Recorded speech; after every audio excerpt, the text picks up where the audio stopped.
दोस्तों, Michael Jordan का नाम आपने जरूर सुना होगा। माइकल जॉर्डन बास्केटबॉल का बहुत ही फेमस खिलाड़ी था। माइकल जॉर्डन की जो मेहनत, जो लगन, जो ईमानदारी थी अपने प्रोफेशन को लेके, मैं चाहता हूँ कि वही लगन, वही ईमानदारी आपकी भी हो आपके प्रोफेशन के साथ, चाहे वो आपका एजुकेशन हो या आपका बिजनेस। माइकल जॉर्डन बचपन से ही अपने पिता का आइडियल सन था। कहा जाता है कि एक बार उसके पिता ने उसे एक टी शर्ट दी और कहा, माइकल, इस टी शर्ट को बेच के दिखाओ और मैं आशा करता हूं कि तुम इस टी शर्ट को बेच ले जाओगे। माइकल का जवाब था कि हाँ पिताजी, मैं इस काम को जरूर करूंगा।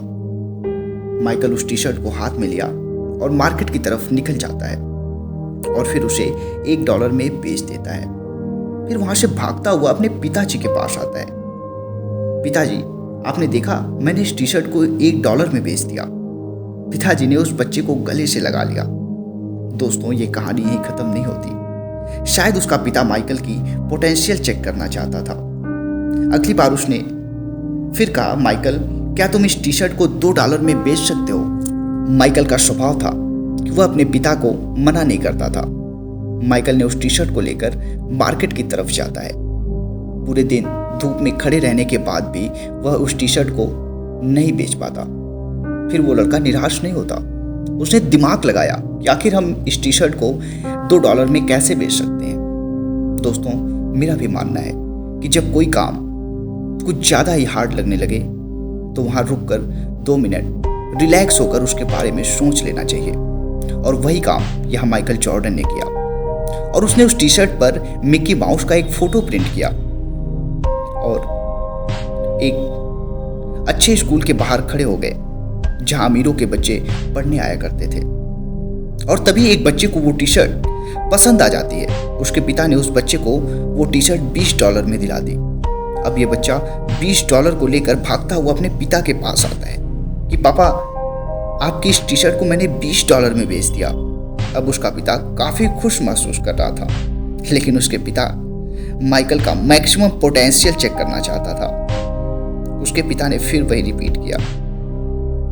उसने माइकल को एक टी शर्ट दिया कि बेटे, मैं चाहता हूं कि तुम इसे $200 में बेच दो। माइकल ने फिर भी मना नहीं किया। वो टी शर्ट को लेकर निकल जाता है। माइकल ने सोचा, एक टी शर्ट $200 कैसे पॉसिबल हो सकता है। फिर उसने दिमाग लगाया। उसे पता चला कि बगल के किसी शहर में हॉलीवुड का एक फेमस एक्ट्रेस आई हुई है। माइकल ने बिना टिकट के ट्रेन का सफर किया और लोगों की भीड़ को चीरते हुए सीधा एक्ट्रेस के पास पहुंचा। सिक्योरिटी गार्ड ने उसे रोकना चाहा, लेकिन तब तक वो एक्ट्रेस के पास पहुंच चुका था। माइकल के उस मासूम चेहरे को देखकर एक्ट्रेस ने उसे अपना ऑटोग्राफ दे दिया। माइकल वापस मार्केट आया और फिर उस मार्केट में उस टी शर्ट को बेचने लगा। कुछ ही देर बाद वहां लोगों की भीड़ जमा हो गई। टी शर्ट के दाम लगने शुरू हो गए। किसी को 200 तो किसी को $500 में वो टी शर्ट पसंद आई और फाइनली $2000 में उसने उस टी शर्ट को बेच दी। और वो लड़का फिर से अपने पिता के पास आता है कि लीजिए पापा, मैंने आपकी इस टी शर्ट को $2000 में बेच दिया। ये सुनकर उसके पिता की आंखों से आंसू आ जाते हैं। उसने उसको गले से लगाते हुए कहा, बेटा, तेरे इस जज्बात को एक दिन पूरी दुनिया याद करेगी। दोस्तों, आज वही माइकल जॉर्डन दुनिया के बास्केटबॉल का शहंशाह है। दोस्तों, ये छोटी सी कहानी है, लेकिन मर्म बहुत बड़ा है। हर वक्त बहानेबाजी करते रहने से, एक्सक्यूज देने से सफलता कभी नहीं मिलती, बल्कि अपने और अपनी बुद्धि का सही इस्तेमाल करने से ही हमें लाइफ में सफलता मिलती है। धन्यवाद।